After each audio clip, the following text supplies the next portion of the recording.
Hello, welcome. Happy Monday. My name is Letty Garza, and I am the owner of Epic Consulting, providing the space as we do a couple of book studies throughout the year. And we're finishing up. Today's our last session for Caste by Isabel Wilkerson.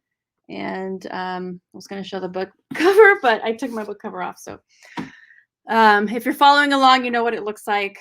This is our 15th week, our 15th session. We're wrapping up with chapters 30, 31, and the epilogue. We'll get to it in a second. And then we will wrap up and come up with another couple of choices for the spring, and we'll see what we jump into at that point. I'm going to bring on our guests so we can start chatting, because as always, there's a lot to talk about. And here is Richard. Thank you for joining us again. Thanks for showing the book. Keith, you better have yours ready. Keith Wolaridge. Yes. Greetings. Good evening. Welcome to you both. Thank you for joining me for this last session. It's kind of, I'm tired. I'm exhausted after doing all this work and having all the conversations, even though they're enlightening and wonderful conversations, and the people that come on and help. I appreciate it so much, but it is exhausting to have to put in, all of this thought constantly to what we're doing and sharing and doing it and recording it so that it's out there in the atmosphere for all the world to see. London has joined us, so let's bring him on. London, do you have your book? Because everybody's showing their book off.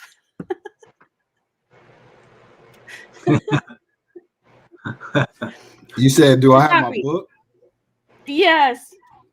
We're proving that we actually read. Yeah, mine's on my Kindle. So I'm there it is. Do I need to go get my Kindle? There you go. Let me go back. How are you reading it on a phone? That is insane. Oh, wait, are you listening to it also? I'm listening to it also. So yeah, So yeah, I had it on my phone, and then I had it on my iPad, but I gave my iPad to my son. So I just been I've been listening to it and then kind of reading it on here. But like you said, it started making my head hurt because it's so you gotta pull up the reading glasses. The spectacles. What are you talking about? I don't have any spectacles. You're not having to pull out yet like this? No, I am for real. I'm just fighting it. That's what it is. Oh my God. All right, before we jump in, again, thank you all for joining me. I'm going to do a quick thank you to Keith for the donation of the books. I know this is something we talk about every session, but I think it's important because I love giving books away, and this was a great sponsorship to that. So thank you, Keith. You're more than welcome. And then here is our umbrella topic for the 3 sections of this book, the 2 chapters in the end. Through radicalization to radical empathy, and this kind of covers two different stories actually that she shares in this last part of the book. I think we think of radicalization as happening in a certain way with certain people to certain extremes because of the word radical. We have certain ideas about what this means. We see a lot on the news or listen to pundits talk, and maybe that word kind of illustrates a certain type of person or a certain type of journey for someone in their thought processes. And then going through that to radical empathy, which she defines a little bit in the book, but then there's also a book that I don't have with me called Radical Empathy that maybe I'll go grab while we're chatting, by Terry Givens, that talks about the book is called Radical Empathy, and she kind of walks through what that means. And we'll talk a little bit more about that when we get to that chapter. Does anybody want to share anything before we get started? No. Well, again, I found those last 2 chapters. She did a wonderful job in kind of tying a bow around the subject matter. Chapter 31, we were laughing about it earlier with the plumber. I can't wait to have that discussion. because a lot of things went through my mind about how we have to connect with people in order to solve this issue. And she was doing her best to connect with the plumber, because I believe, to be honest with you, I wrestled with that chapter. I didn't think it had anything to do with her race or gender, that this guy was just a jackass. So we can, I didn't want to put that on the guy, right? He just could have been having a bad day as well, and she saw it through a particular lens. So we can have that conversation as well, Letty and Richard, that sometimes people have bad days. Some days they get up on the wrong side of the bed, and we don't know what the call was like before he got to her house. So what I don't want us to do is to put all people whose bellies are over their belt under one roof. Okay? So we need to be careful. And I want to have that discussion and conversation. As I'm going to say that as long as you're not also wearing a certain kind of hat, it's probably okay. And we'll talk about that when we get. We're going to talk about that. We're going to talk about that. We got to be fair, but we're going to talk about that. Okay. Richard, were you going to say something? No. I was just going to say hi and welcome. And it's sort of sad for me that this is the last day for this book, because it's so engaging, and I've been so engaged in the whole book from cover to cover. It's very rare that I read a book cover to cover anyways, but to read a book and then go back to a chapter, reread a chapter, and continually go back to reread it to just sort of get it into my brain on some of the topics, I think is incredible. And she's a wonderful, wonderful author. And I highly recommend this book to all flavors of our culture and community. This is a must read. Agreed. Okay. All right. So let's jump into the first chapter we're going to be talking about today, which was chapter 30, Shedding the Sacred Thread. And this was a chapter where she brought back a little deeper understanding of someone living in the Indian caste system, and learn a little bit about some traditional ceremonial things that happen in that caste, under that caste system. It seemed very religious and spiritual to me. I read about people going through this process, and I don't know what it was called. I didn't see it in the book, and I didn't look it up. I'm sorry. About when they take the kids through and shave the head as sort of like a second rebirth into that caste, an acknowledgement of what their role is in life, or what their place is in life. And so this particular family that they're talking about had to do with, or just described the way that this thread is placed on a child, and the symbolism behind that.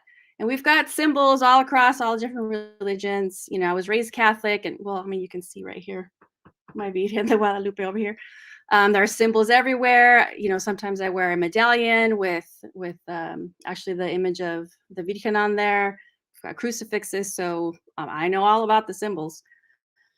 So those things made sense. And then, of course, what does it mean when you have some kind of an awakening, that I'll admit I also had, going through Catholicism, being raised Catholic, what that means to you as a person, and what kind of other rebirth happens when you gain knowledge and you are awoken. So we'll start with the story at the very beginning of the chapter, and the dishonor that the father would have brought to the family by allowing a Dalit, an untouchable, to prevail in such a way that he was embarrassed and he ran away and never came back to his family. Did you get any sense of the picture? Any sense of, do those things happen in any of our cultures? Are we prepared to totally separate ourselves if we have dishonor. Do we have that? Do any of you feel like there's something like that that you can relate to in any way? Dishonor on the family? I think what the author was trying to convey, that the dad was going through a tremendous amount of shame. And the fact that this Dalit, or the one who his foot was supposed to be upon, stood up to him in a way that challenged him and his authority and overwhelmed him, so to speak. So, like the author talked about, the fact that the Dalit said, you know what, buddy, enough is enough. We ain't having this today. You, as we say in my community, you picked the wrong one today, not today. And so that there was a level of shame that he knew he had to go back to his tribe and explain how the one that he's supposed to conquer, he has been conquered. And when you have this feeling of superiority your entire life, and then all of a sudden it's challenged, and you have nothing else to grab a hold, an overwhelming feeling of shame came over the dad. Ergo, that's why he realized he had no clothes. That's why he ran away. And I think we see that a lot even in our community, when somebody who we think we have power or authority over rises up, and then we say stuff like, who do you think you are? Or, you're getting too big for your britches, or you that uppity, whatever epithet you want to sling out there. So we've seen it even here in this nation as well. I don't know how my man London feels about that comment. No, I think you hit it right on the head. I think that, and just like listening to that story, like I said, listening because it was on audio, but it made me think about people's perception based on what they were learned, what they were taught in the home, in the society, what society said about a certain group of people. And then when you saw the father take off, it was almost like, it was almost like the Wizard of Oz. You get there and you see that, man, everything that they said about Oz ain't true, and I feel it's the same way when people actually step outside of their comfort zones to engage with folks that for so long they've been taught are subservient to you because of the color of their skin or because where they're from, things like that. I went to school in Utah. That was, shock. And when I got there, you did run into people who still felt that way, especially due to the religion, and what they were taught, in the religion regarding, African American people. So when they began to engage in conversations or to see what type of person I was, and that all this stuff that they were taught and that they were learned, that they learned wasn't true, it was just like, it rocked their world to the point that they even questioned their own faith. Like, what was I taught? Now everything, the foundation of everything that I believe in has been destroyed to the core. So I think that's exactly what we saw with that picture, with the father and the Dalit. It's like this ain't this is not what they taught me. Right. I think that this idea, because I think a lot of times maybe we feel like we talk about the dominant caste being a certain way, acting a certain way, and always having everything they need and want, and maybe even being in control of not necessarily their emotions or their person, because we see that it does get out of control sometimes. But this sort of explaining the caste system has a way of policing the behavior of everyone in its wake to keep everyone in their assigned places. So it's like, even if you didn't want to fight that person, you were supposed to fight that person. And now that you haven't, now you're going to pay the price. There are consequences for you not being, you have a role to play and you're not playing it. So it impacts everyone, not just the lower castes. Yeah, because it's about keeping the status quo. because once one domino falls, click, click, click, click, click, click, click, click, click, then the whole system begins. All right, we all done this when you have it on a sweater and you pull that one string. Well, the next thing you know, the rest of the sweater unravels, right?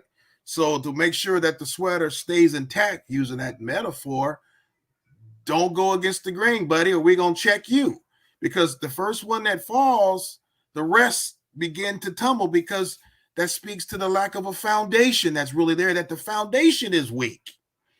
And people in that caste understand that that foundation is weak. That's why they fight like hell to keep it propped up, because we know there's no substance there. We know it's built on misnomers and fallacies and foibles. And so we got to fight like hell. Lest one domino fall, lest one thread be pulled, the rest crumbles. So that's I think that's why they get punished when they don't play according to the team rules, because they know that emperor has no clothes. Yes. I'm going to come back to the sacred thread that he talked about, or that the son of this person. So the illusion of presumed superiority and removing the toxicity of the sacred thread. So he talked about, being born into the caste and then into the dominant caste, and then the sort of like that rebirth with, I guess, what might be their version of some kind of a baptism or rebirth, in the shaving of the head ceremony, and then placing that sacred thread around their neck. And that, they always have to have it on, and it's a symbol, and they have to keep it clean, and it can be replaced, but it has to always be there. And the idea is always there, is constantly there, that you are superior. And then once, we've talked about this so many times, once you see something in a certain light, right? Once those things there are no shadows anymore, even if for just for a second, you can't unsee it and you can't unknow it. And so he talked about taking that thread off, cutting off that part of that belief system, and realizing how toxic it was to just have those thoughts, to walk around, to wake up every morning thinking, I am the dominant. I don't think that's what he was saying, but you have this different kind of weight in the control of caste and what is expected of you. This might be a personal question. Is there something that's similar to this where you feel like you've had to remove something? Could be people, a belief, a job, something that sort of created this sense of superiority, but you had to remove it because you realized it was toxic? You can say no comment if you like. You got me thinking about that. Letitia, you always throw us up against the wall. You always ask that tough question, and I need to really think about that, because if you're going to grow and develop and mature as a human being, you must constantly challenge your belief systems and structures. Yeah. Because if not, you will always stay stuck, stay in your own silo, stay in your own mind frame. So probably I have, but I really haven't thought about, dying daily. Well, I guess one I can say is the old adage of pulling oneself up by their own bootstraps. I used to believe that. Yeah. I've had to let that go, because everyone in this 4 quadrant has had somebody help them. Mm-hmm. We didn't, even if it begins with birth, we didn't birth ourselves, right? So just that alone says you had some help into this world. You didn't tie your own shoe. No offense. You had someone teach you to read. You didn't come out of the womb reading. We've all had somebody help us. So I had to get rid of that whole, was that Horatio Alger? Was that the guy's name? Pull yourself up by your bootstraps. Just, the old song, just me, myself, and I. I've had to kind of let that thought process die, because I've had people from all nationalities take a love and a liking to me, and as a result, they've opened doors, have said, Keith, This is the way, walk ye in it. So I can't say that my success, if I've had any quote unquote success, that I did it by pulling myself up by my own bootstrap. That's a fable. That's a fable that I think all of us would do well to let that die. When I think about it. Yeah. We don't have any. They don't exist. Yeah. And I think of it, because we're going through some hiring and talking about, it's funny because people will throw out the word like, make sure when you're doing your hiring to keep in mind diversity, equity, and inclusion. And that's all they'll put in there. And I always got this document. I'm staring at it like, well, what does that mean for me? What does that mean for me? What am I supposed? I get what their spirit and intent of what they're saying is, but they're feeling like, let's just throw that in there. But when it comes right down to it, and you start challenging people's biases, and trust me, Letty and I have had this conversation. It's, how do I challenge biases? Well, one is just recognizing everybody's got biases and leading selection committees to say, we're going to talk about biases. We're going to talk about individual biases that might influence how we make a decision on this committee. I don't care who's on the committee right now, but we're going to talk about this biases and try to get over that. And then have that discussion. But go into it with the thought of, we're going to have this discussion because I know, and then lead off by example and, put your biases out there for all to see in that committee to say, okay, let's challenge myself included. What happens when I see a name that may represent, somebody that could be in a minority group, and it could affect my decision. So why don't we just get rid of the names? And so I talked about that. And I brought it up with HR, and HR said and I don't know who they are not ready for that yet. And so I didn't know if she meant the board, the president, but it's just a conversation and so then it's like, well, we also had a conversation about looking at degrees. And if we see somebody has a degree from Harvard, how they immediately, your biases say, oh, I'm going to hire the person from Harvard. They may be a really crappy employee in the end, but it doesn't matter. They went to Harvard, kind of thing. And that bias. And I said, well, why don't we just not look at degrees? HR can look at them and say, yep, they meet the minimum qualifications, go forth and now select, that kind of thing. And I don't know when HR is saying to me that they aren't ready for that yet, what they really told me was, we are not ready as a college to really make this change and commit to DEI because we're afraid of something. And so I'm still pushing a little bit, but it's like, how much do you push? Do you just not hire and not participate and say, I'm not going to participate in this process as the dean? So, yeah, I don't know if that's directly to your question, Letty, but I'm just more and more, I'm thinking, I got issues where I work, and I don't think Bakersfield College is any different from other organizations throughout the country. I think that what you're saying makes sense in under this topic, because I think what you're saying is that you're also more comfortable speaking up. I mean, just in these last couple of months, or maybe this year since we've done this, we've gone through. I feel like that idea that you just have to let the process go forward because that's the rule is something that's toxic, creates toxic work environments, hostile work environments to people, maybe not you. And we've had these conversations also where just because you're not seeing it or experiencing it doesn't mean it doesn't exist. So if someone brings that up who is not you and they get shut down, that's just like another day for, the angry Black woman or the feisty Latina or whatever.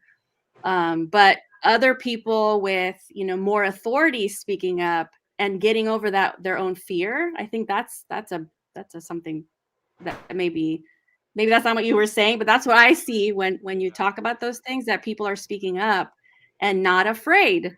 And it's like a common sense thing to like, for example, to remove names from applications or like that. No, that shouldn't bother anybody. Right. Why do you need? Give me an explanation. Why don't you tell me exactly why you want to see whose name is on this piece of paper?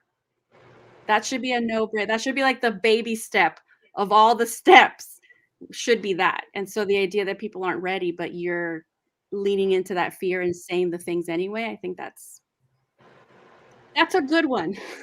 Yeah. Well, it's interesting you said that, Richard, because when I grade my students' work, I've learned in Canvas you can take the names off and it just shows the number of the student. So I don't have any bias based on last name or male, female. Or male, female. All I see is student 23, student 19. And then you can rank them or grade them based on when they turned them in. First or last. So when I came across that, I said, am I biased even in my grading? All right, this student always gets it done. This one's always on time. This one always raises their hand in class. And are they getting extra points when their work has probably been subsiding throughout the semester because I'm used to that so-and-so is going to do well all the time. So I've learned to turn the names off when I grade. And it can be done in Canvas, and I can show those who want to know how to do it. And that eliminates a ton of bias because now all I'm grading is student 12. Don't know if it's a male, female, don't know the ethnicity, just the work. And I think that goes a long way to making sure. And I did a test. All right, Keith, were you consistent in your grading before you learned how to do that and after? Ooh, what did we find out, right? What did we find out? I'm proud to say I was consistent. However, it forced me to think going forward, I turned all the names off and I just grade the work, not on their attendance, not on if I like them. Nope. Student 32. And you go from there. And it does work. It does reduce the bias because we all have them. And those are small things. But both of those are, well, in my mind, they're small things because they don't require a huge change of any system. It's such a small thing. London, did you want to add something? I was just gonna say, like, in policing, just, you know, the presumed superiority that officers have over a set group of people, you know, that we think we do. We think that we understand how to police certain communities. We think that we know who the bad folks are in the communities and things like that. Just being able to change the way of thinking in that, you know, and, you know, there's, you know, people will say, well, there's stats that say that, you know, crime, you know, African-Americans commit the most crime and yada, yada, yada.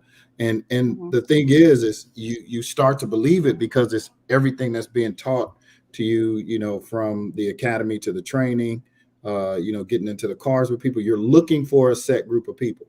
But when you realize, like, when you really start to dive into, you know, the history of policing, and that was one thing that I started to do more with my trainees when I came back out to patrol, was that I started to talk to them about history, because what they knew about policing was limited. Like they really didn't know. They talked about Robert Peel, the father of modern policing, and then that was it. They didn't, you know, and of course you get a blurb about, you know, civil rights, but there's nothing that talks about really the true nature of policing throughout the United States, what they really did and how they were used. So then when you start to talk to these young officers about that, and you talk to them about trauma and historical trauma and things like that, now they start to look at people differently. When you start to question them, and that's what I did, you know, and you know, I was fortunate to get a lot of these officers in phases where they had already been with another training officer for, you know, maybe 2-3 months before they came to me, and I got to see what they were being taught. So I got to question everything. And so when they did something, they pulled over somebody, I was like, why'd you do it? oh, this is what I was taught. Okay, but tell me why. Like, why are you doing what you're doing? Why did you run that person for warrants? And, you know, I'll be straight up. I like, why'd you run that black person for warrants, but you didn't run the little white man for warrants? And it was like, I was like, yeah, exactly. I said, this is stuff that we're being taught, and subconsciously we're just going off of what they've been teaching us for so long, and we're looking for these things.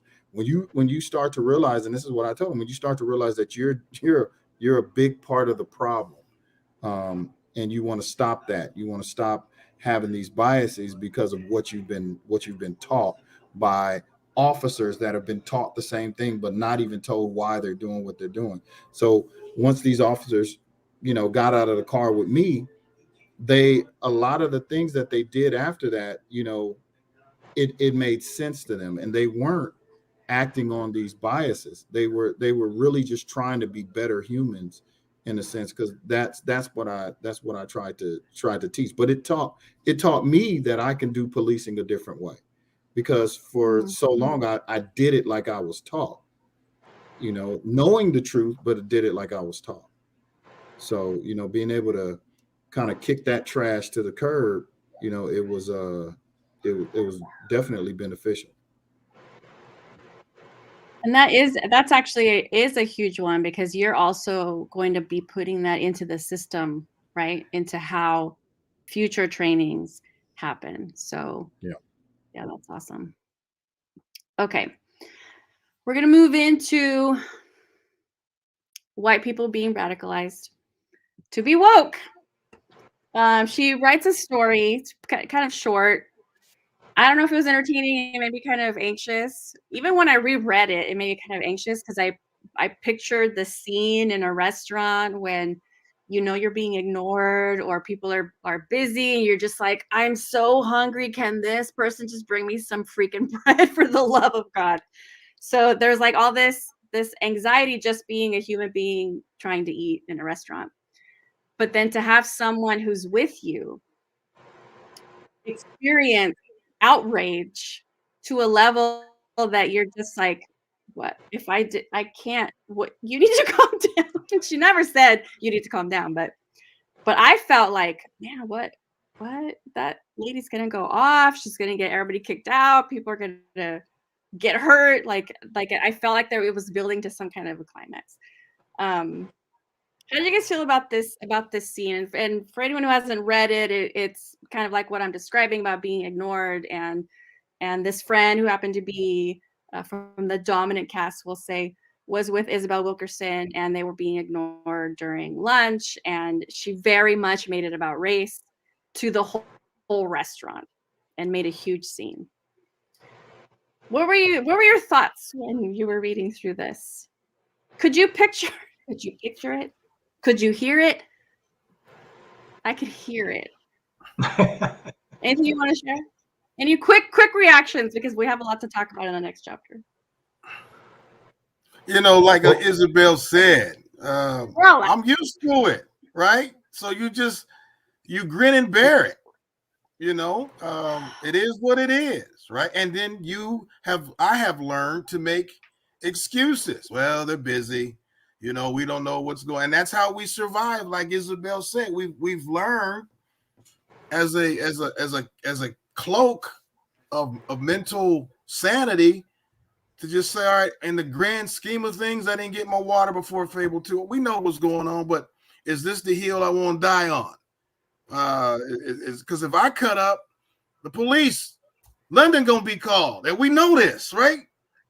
If I get as angry and have this indignation that her guest had, I'm being escorted out, most likely with somebody helping me on the way out, and it can go bad really quickly. So we've learned to just kind of sit there, grin and be or be patient. Is this something I want to, die on? And again, that's part of our socialization as people of color. We just learned to say, you know what, it is what it is. Give me another cocktail. We laugh about it and we go about our way. But that's I don't know how London feels. It's a preservation. It's a cloak. It's a shield to say, all right, here we go again, but I can't allow myself to get this worked up, which speaks to her friend. Like, I can't believe this. No, we've been telling you this for years. That's It right. just happened to you. Well, can we talk a little Yep. bit about the Yep. word that she uses? She calls this section, this mini chapter, radicalization of the dominant caste. So how quickly, right? How quickly it can happen, the outrage, and it's for herself because she's there. The outrage is on behalf of herself, and then she's able to use the friend sitting next to her, who happens to be a Black woman, as the reason. So is there something about that, using that word? Do you like it? Do you think it's too outrageous? It makes sense if you use it in like very pure, defining words in the way that we say people are radicalized to act out.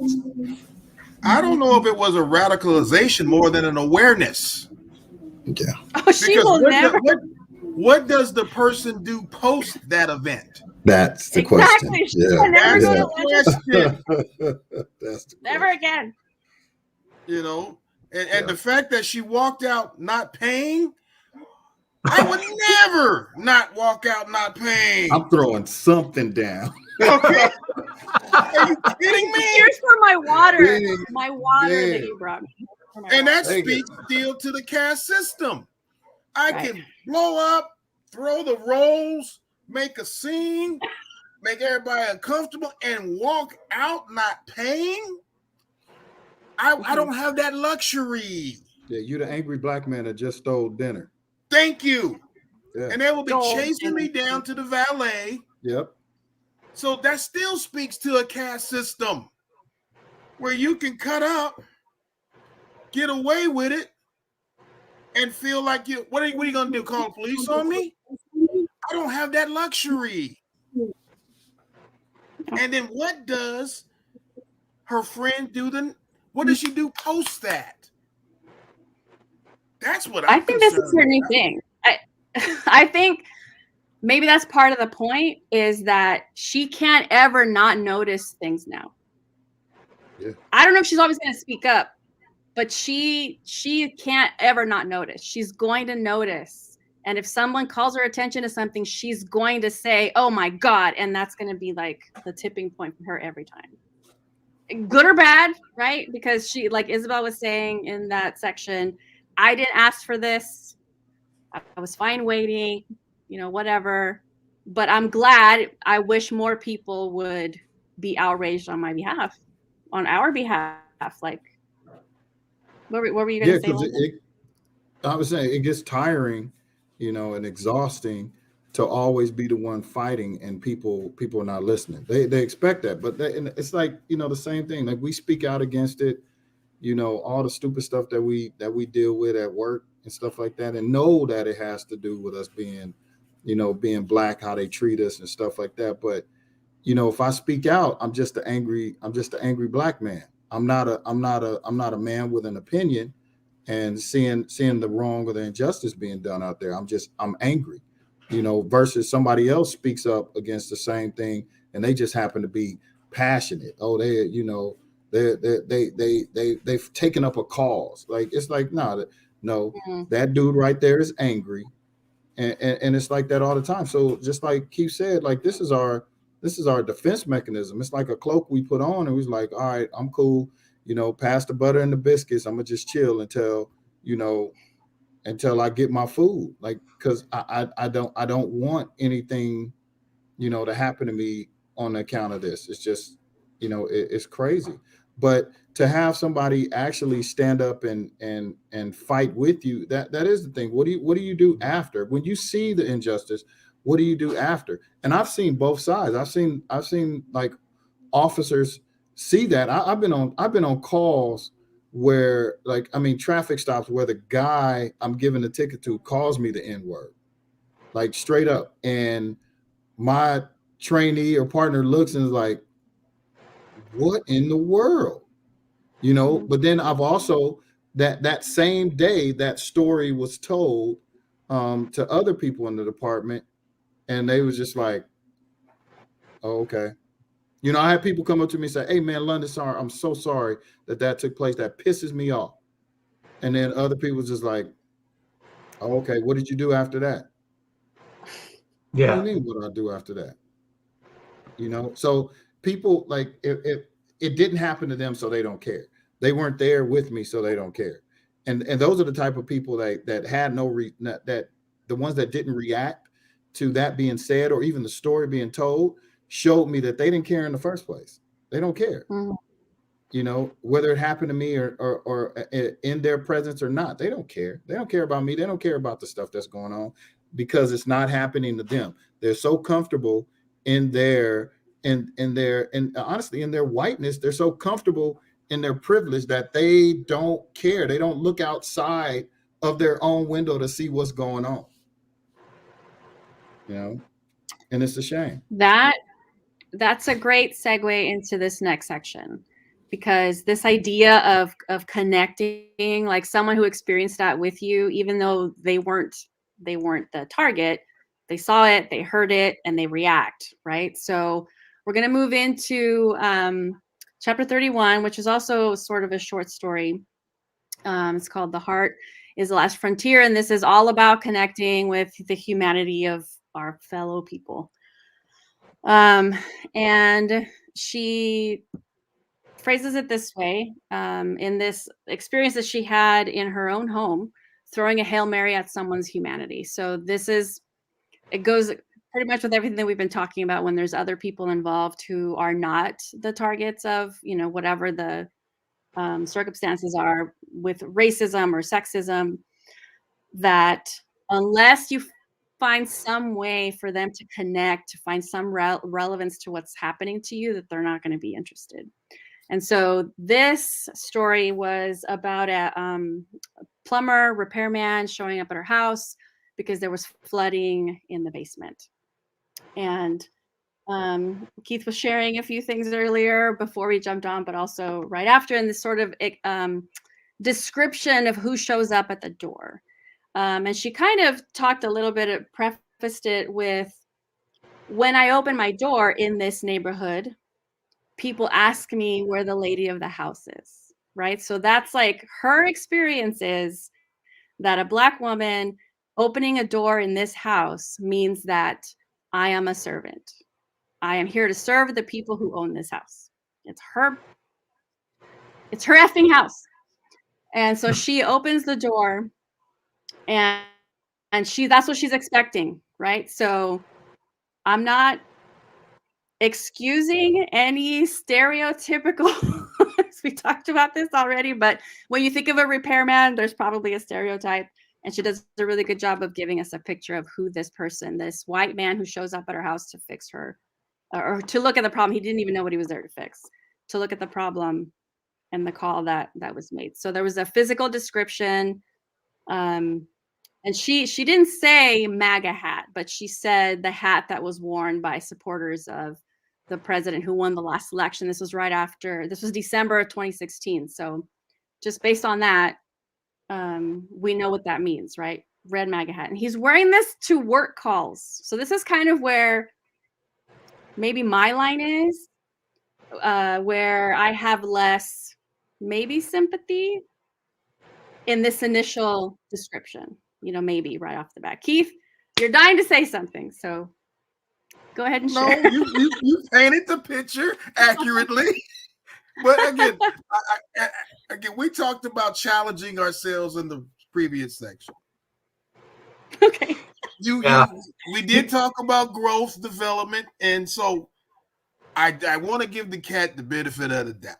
Okay, he could have had, because we don't know, a call before her that went bad, could have been tired. It could have been a lot of variables that caused his initial reaction to be salty. Okay. Now, granted, true. It's easy for us, if we're not careful, to jump to that conclusion based on that. But if we're going to be bigger than that, Letty, this is what I'm saying. We have to challenge our own paradigm and thought process. He could have had a flat tire in the morning. Him and his wife or spouse could have had an argument, and it just got worse and worse throughout the day. The fact that the man is wearing a MAGA hat The fact that the man's belly's over his belt, you know, what's that cartoon you talked about? King of the Hill. The King of the Hill. You know what? You know how it's all stereotyped. I'm trying to grow beyond even my own biases, right? You know, the fact he was disrespectful to her, he wasn't helping her move the boxes. Look where he was. Yeah, he had a chip on his shoulder. But what caused the chip on the shoulder? We really can't leap to the fact that she was an African American woman in a neighborhood he probably doesn't live in. We really I would push Okay. that the MAGA hat says more, I think, than, and she called attention to it, but didn't say, I'm feeling a certain way because he's walking into my house wearing that hat.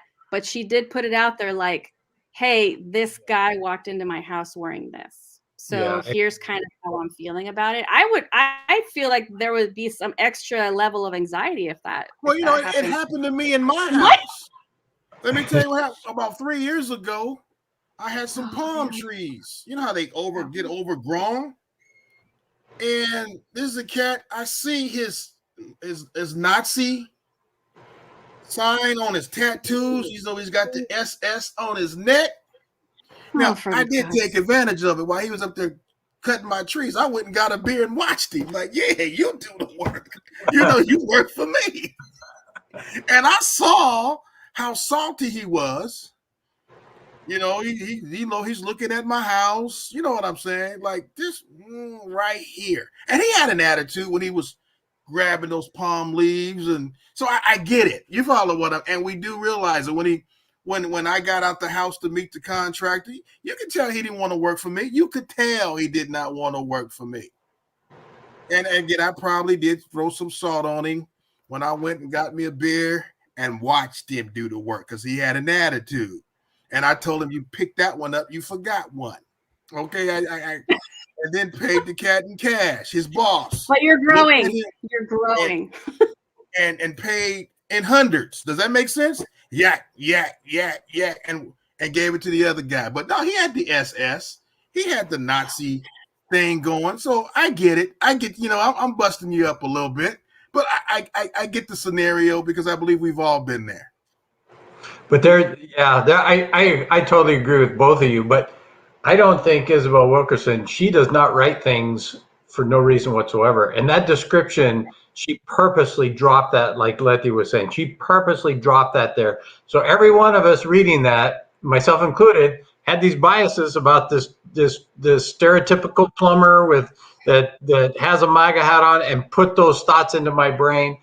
And so immediately we're looking at everything he's doing as racist. And she thought, I got to change the scenario. And that's where she brought up, and both of them started looking at each other as human beings. And I think that was her message right there. Just begin looking at each other as human beings.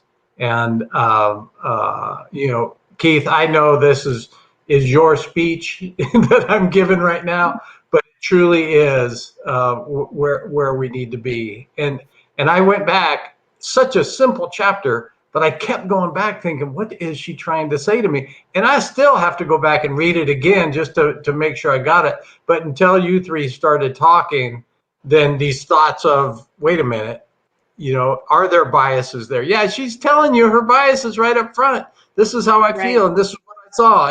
And what, you know, and then suddenly you start to realize, oh my God, that message is there. And so I got to go back and read it. Simple chapter. But man, it's one that keeps me going back to say, what is she trying to tell me? Because I have so much respect for her now, and you know, I hadn't read anything from her before, and so I'm like, I get it. I get what you're trying to tell me. Yeah. So That's a great point. No, you're right. I think you're absolutely right. That she is saying, here's the picture. Here's the person that walked into my house, and here's how he was treating me. And she's making us feel like every decision he's making is because she's a Black woman in this house. And we're watching, it's like we're watching a movie unfold, and the director is focusing us on this one thing and making us feel, right? We're making us feel a certain way. And then when she makes the effort to engage in the humanity of this other person, then we're kind of like, wait, what is she doing? Why is she talking about her mom? Like, that's a sad thing. And then it throws everything off. And then you realize, oh, you tricked us. Her She goal tricked us. was to get her plumbing fixed, right? So I gotta appeal to something because she says, I'm gonna end up paying this guy for doing absolutely nothing. I gotta get something out this deal, right? So when she asks about somebody's family, that's kind of a common denominator. And it's hard to be a jackass when you're talking about somebody's mama who just passed, right? What kind of human being would frown and turn your back when somebody's still in grief and loss? And if you had that same kind of deal, so that she was appealing to, come on, I want to call another plumber. This cat is here. What do I need to do to get him on our side? And again, that's another mechanism that people of color use to survive. And I think that was another one of her point, that where a lot of times we are the instigator of building the bridge. We are the initiator of handing the olive branch out. And I think that was another point that she's making, that we are a lot of times the first to extend the open palm to say, hey, I'm human just like you. Again, that's another one of our coping and survival mechanisms that we use. Yes, exactly. Okay. This last section of the book, it's not an actual chapter, it's the epilogue. But she's kind of trying to paint this picture. What would it be like, a world without caste? Wraps everything up nicely, asks some very pointed questions and poignant questions. So, how dare anyone cause harm to another soul, curtail their life or life's potential when our lives are so short to begin with? I feel like this is a question that we ask, even in something that seems like it's simple, like a hiring process that Richard described, and arguing against, like removing this obstacle that seems to, data shows, there's evidence to suggest that this is what is happening. Why wouldn't you just like do this other thing that doesn't cause harm, that does help make things a little more equitable? And it's all about protecting the system. So this epilogue kind of like reminds us, this is the system, and we are all, she doesn't say complicit, but she says, we all kind of allow it to exist, and sometimes we're perpetuating it. And I love what she talks about, the examples that she gives of Albert Einstein. I think I knew a little bit about, I've seen, pictures and read stories about the work that he was doing. But this question, we're not going to answer it, because we hope that people kind of reflect on that. And if you're a Christian, if you're a religious person, if you're spiritual, if you believe in the humanity of people, then every day you're striving not to cause other people harm. That's like a basic thing. But Einstein, there's a couple of examples in here. So this quote, "The separation of the races is a disease of the white people. I do not intend to be quiet about it." This is kind of what we're doing, right? I hope in our like tiny way with the books that we're reading and the discussions that we're having and sharing our personal experiences, putting our thoughts and biases out, sharing them, live, but also they're recorded and available so that for ourselves or for someone else, if anyone, wants to get some kind of. James Baldwin said the right thing, same thing in The Fire Next Time. He talks about that in chapter 1 or 2. He says the same thing, that this disease, this is not our thing to carry. This is not ours. This is for somebody else to fix.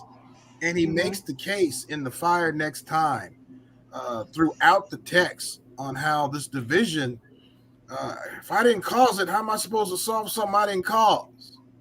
Right? And he talks about that at length. And when you read Baldwin, that's all he talks about, really. That the one who inflicted it is the one who needs to cure it. To cure it, yeah. And that's the theme of all of Baldwin's writings.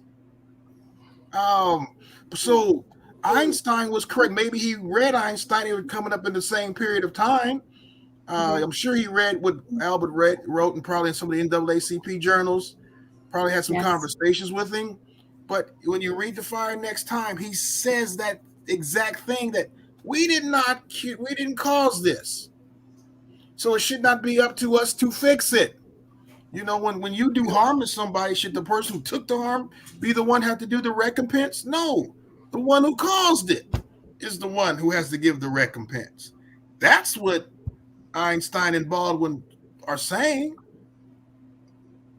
Yes, fleeing Nazi Germany and then coming here and watching, right, the caste system in effect here after leaving and trying to get away from what was starting to happen in Europe.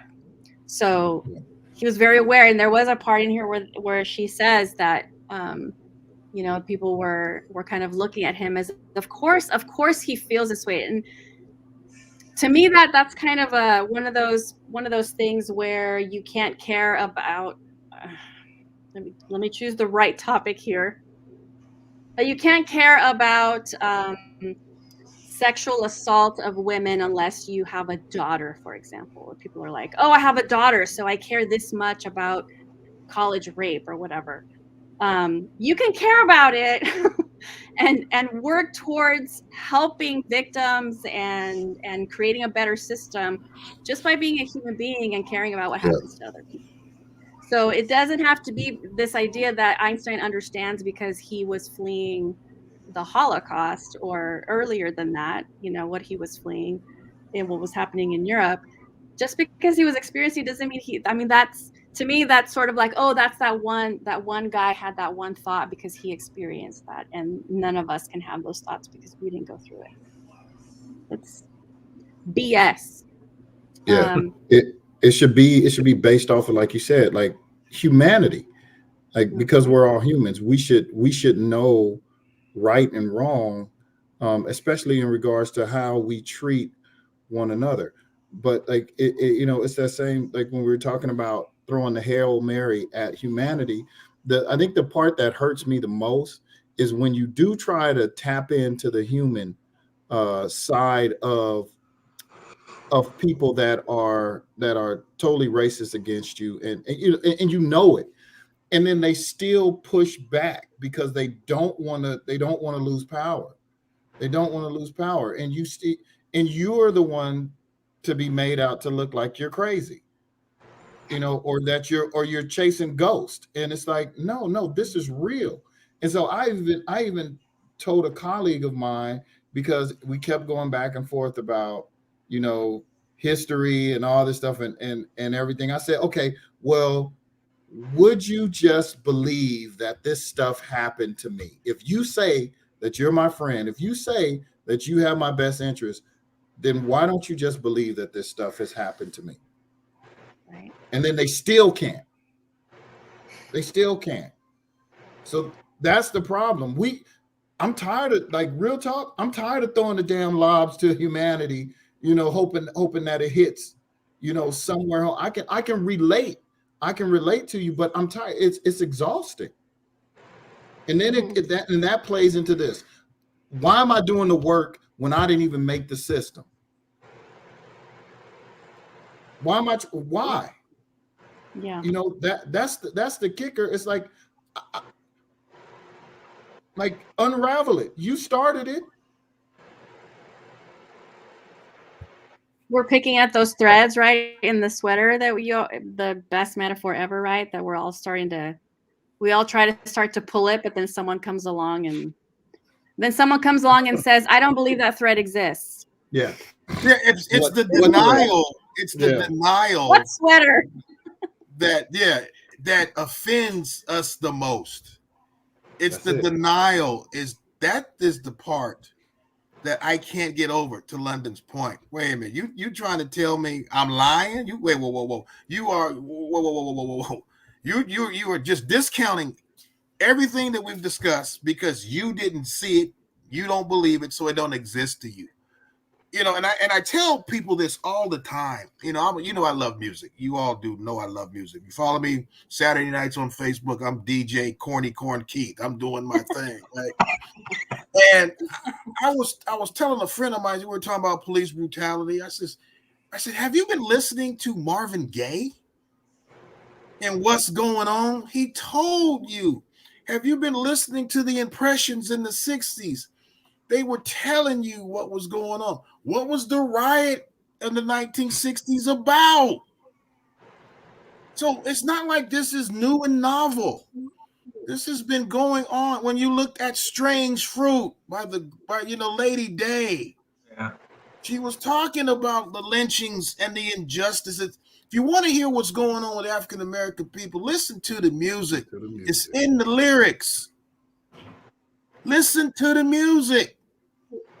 So, and we've been saying this again from Jelly Roll Morton all the way through NWA to these new cats who I don't know who they are, but I'm sure we're not going to go down that road. I don't know who these cats are, but I challenged her. She's like, yeah, I love what's going on. I said, well, have you listened to what Marvin was saying?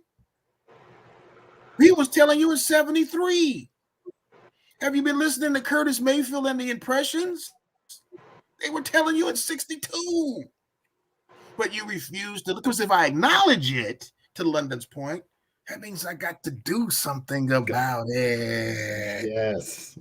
So, well, we don't want to be that, right? So I'm going to put this up because this is kind of going to help wrap up some of what we're this identity crisis. This has come up in a couple of other chapters, this fear of what the identity of the country is going to be if there's an acknowledgement that it's based in any kind of caste system, if there's an acknowledgement that there is systemic racism, if there's an acknowledgement that the South was, traitorous and should not have monuments to it all over the country. If we acknowledge that in 2042, the population shift is going to affect a majority, and then the idea of what does that look like if it's not white. So there's this fear, this identity crisis that's happening. That's probably that underlying hum for a lot of people, not quite understanding when they say things like, this is not my country, or things have changed, or, all of those phrases that that people use so they don't sound racist, but we all have like this feeling like but that's based in caste, that's based in racism. Like Make America Great Again. We're not going to go back down. We're not going to go backwards. Forwards only. Well, so then there's this, and this kind of came out of this idea, right? Will the U.S. adhere to its belief in majority rule if the majority does not look as it has throughout history? So if we're making America great again, what does that mean? And we all asked that when that became the slogan, right? What do you mean? What are you exactly talking about? When? Because if we're talking about just moving forward and all of these things about America and how awesome we are, and 2042 is just over the horizon and that's the tipping point, is this going to apply? Is majority rule has been the rule? Does this apply? And no one's saying there's going to be like a revolution or whatever, unless someone's planning something and I just don't know about it. That could be the case. But we're paying a price for this identity crisis, and this idea that things are going to be happening and changing at such a pace, which is such a pace. Calm down. It's been like 500 years. You're acting like it's like one day to the next that all of a sudden everybody's pissed off. No, it's centuries. Okay. And then I wanted to talk about this. It's going off topic a little tiny bit, but I like this idea. It kind of relates to the whole majority rule thing, but this legitimacy of wins if all the best people aren't allowed to participate, right? Like the Olympics. no serious athlete or team or whatever, if you're really looking for the win, just like when you're hiring, if you don't have all the best people in the pot, how are you sure that you're getting your best? Why do we keep doing this to ourselves? And then I'm kind of going through these last ones because we're at the top of the hour, and I wanted to mention radical empathy before the end of our show. So she talks about this idea that, you know, empathy is one thing, and we always talk about putting ourselves in other people's shoes. But radical empathy, and this is the first time I ever heard this phrase, was reading it out of this book, and then Terry Givens wrote Radical Empathy after this. And sort of out of that same idea that radical empathy requires that we do some work, that we're not just educating ourselves, but that we're actually looking and trying to understand from the other person's perspective, not because we think they should feel a certain way. So going back to that restaurant scene, when you know, a new dominant caste person is radicalized, she was definitely going off of what she was feeling, not what her friend was feeling. She didn't ask.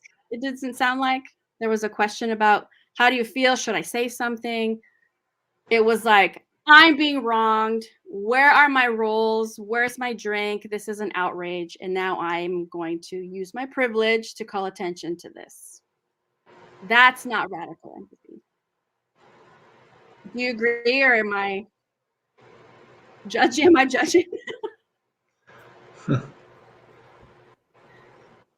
Not looking at it from another person's perspective and just calling attention.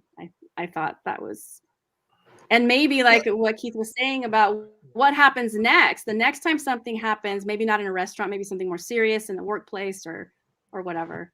Maybe that's when you kind of exhibit that, if you're learning.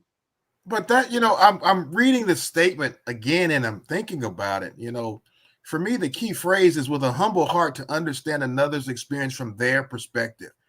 You know, wearing somebody else's shoes, that takes effort, you know, to wear it and see it through their lens, because it's their lens and you don't discount what the person is feeling. You know, oh no, it ain't, you know, you're making it up. No, dude, look at it through my lens.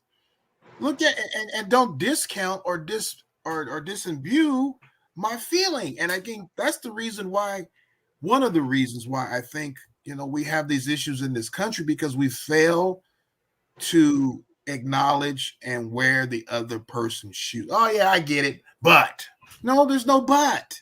It is what it is. Because when you say a sentence and you put but or however, you just negated the initial part of the phrase, right?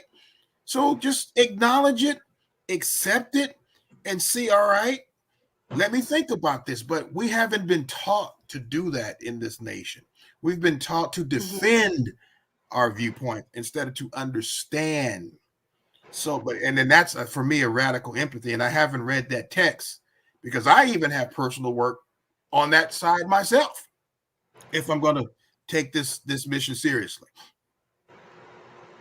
Yeah, I think that I sort of, to connect it to the restaurant, for me, it was what you're saying about the other person's shoes, and that tiny, I mean, it's not tiny because in the end it really is the biggest part, but the difference between what I think you should feel in this moment, which is outrage, and actually asking or understanding what you're actually feeling. Maybe she's feeling embarrassed. Maybe she just wants to leave. Maybe she doesn't care. You know, that you're not checking in with that person and actually listening and hearing what they're saying, and then kind of sitting in that and like, oh, okay, this is, we're embarrassed right now, and we just want to deal with this and get out. Instead of, forget, I bet you're outraged. I'm gonna raise a fuss. But don't forget, to Richard's point, everything that Isabel writes is to a point. What color was the manager? She was an African American woman, right? So they got their meal for free. so she had to give it. We threw that detail in there for a reason, right? Okay, yep, so do we? And I was wrestling. Why did she throw that in there? Because I expected a white manager to come out and solve the problem.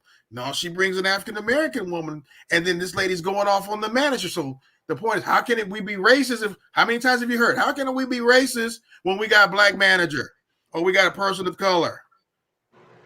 How many times have we heard that? So many layers. So many layers. So I thought about that. So, why did she put that detail in there? Because many times we've heard, I can't be racist. Look, my best friend is black. Yeah. Right? Mm-hmm. I can't tell you 1,000 times I've heard that, if not once, right? Marrying into a family. Even. How did she put that in there for a reason? And I'm gonna have to go back and reread it because there was a reason why she put that in there. Yeah. I recall it, and I think it was in London that talked about what is it you're afraid of? Like when people when they're just wanting to debate and derail the discussion, and it truly is what are you afraid of?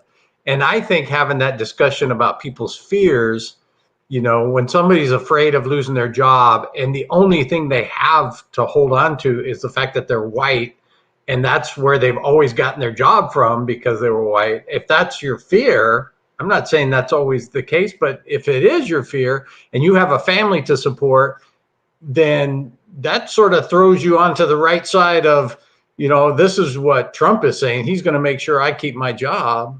And maybe that's why I'm voting for him.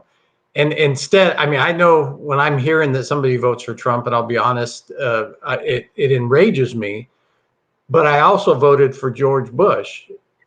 So, at the time it was Letty, those were different times. We're not going to talk. We're not going to go down that road. Putting in the paperwork right now. So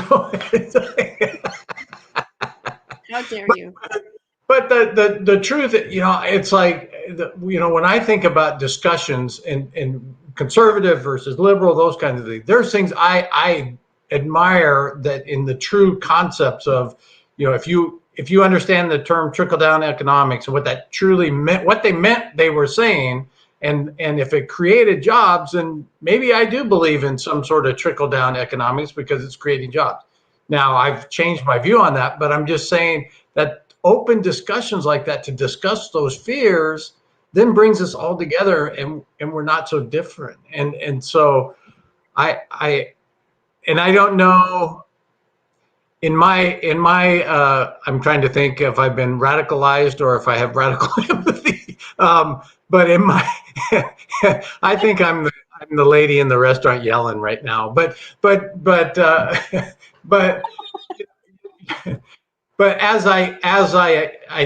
so at this moment, it would be difficult for me to have a good conversation and listen and truly hear what is your fear about this discussion. When you talk about critical race theory, it raises all kinds of freaking anger, and you just sit back, and when you really understand what critical race theory is about, you're like, where'd that anger come from? When you bring up things. Yeah, like let's not look at names on an application so our biases don't come through. And you see people really get angry. You're thinking, where's the anger coming from? What is that? And so I think where I hope to bridge the discussion maybe would be to say, let's talk about each other's fears. Let's be vulnerable and not just out there to kill each other. But I don't even know if that's the right answer, because I think when I think that it would be difficult to move things forward without the conflict. If that makes sense.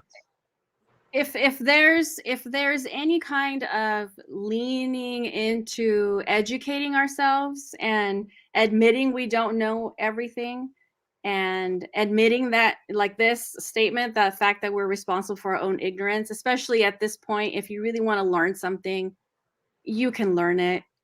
There are videos, there are, streaming services, there are conversations happening around you 24/7.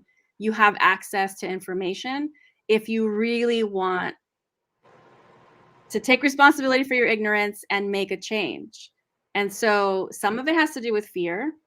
But some of it just has to do with this, like some willful ignorance. Like, I'm just plain not, I don't care. I'm just not gonna, this is my value system, and anything outside of this is going to prevent me from being myself, whatever. Like, we're fighting the identity crisis, right?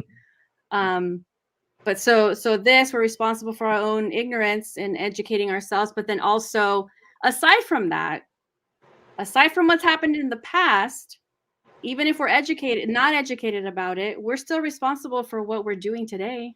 We're still responsible for things we're saying, the way we treat people, the things we vote for, the policies we enact, the programs we implement. Today, whoever is alive with us today is either reaping benefits or suffering because of policies. So there's all and that can also be based in fear and ignorance and all of those things. So there are conversations that we can have. If someone is willing to sit there and talk to you about why they are bothered that you're going to take the names off of applications, imagine what that conversation might look like. Hopefully it's like 30 seconds long and they're like, oh shit, I guess it doesn't really matter. Okay, fine. Hopefully that's the end of the conversation. But if there's something else, if they really feel like that, I bet no one even knows why. Nobody even knows why, or they don't want to say out loud why. I want to know if it's a man or a woman. I want to know if they're Asian. Like, they want to know, but why? No, if I know them. That's the big. I want to know if I know them. You will meet them. You will interview them. That's when you will know who they are.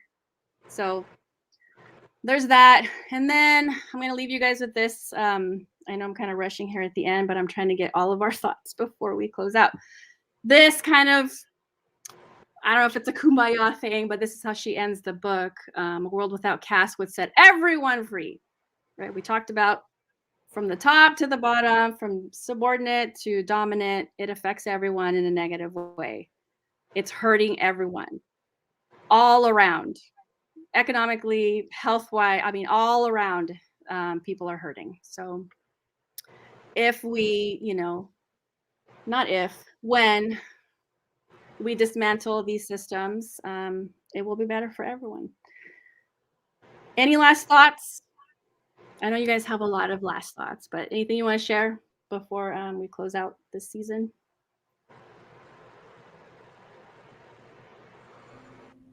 Okay. Thanks for inviting me back. Yeah, I have been fun. challenged. I have had to look at my own prejudices and biases. You're forever on the list, so you'll keep getting calls from me. And this really had me think about even the caste system within the African American community, right?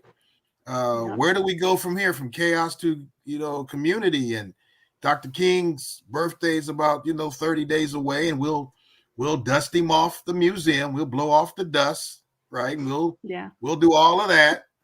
But he talks about the Black middle class and some of the faults we have, because we have allowed, I call it the boiled frog theory, that we just sit there and gotten comfortable, and we know we should say something, but I got a house behind a gated community. I'm not going to say anything because I'm risking that. And Dr. King says a lot of the stuff that continues to perpetuate is because we're more concerned about our own safety.